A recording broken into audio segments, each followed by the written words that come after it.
DJT stock analysis Monday and onward update. Am I buying? I'm covering all that in this short 1-minute video, so watch till the end. So with Trump media stock, I'm relatively bullish and I'm looking for a buy, but that doesn't necessarily mean that I'm just gonna randomly buy, you know. So the way that I would approach this market is I simply want to see the price give me a double break to the upside.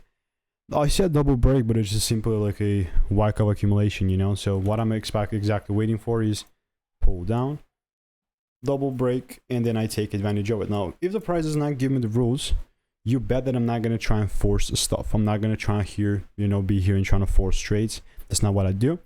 And what I'm more to do is just wait it out. So either it comes lower and gives the rules here, or it starts going up, but without me, you know, and that's also fine. Like I wouldn't try and do anything else there. So yes, I'm going to keep you updated. If you want to learn the strategy for free, just check the first link in the description.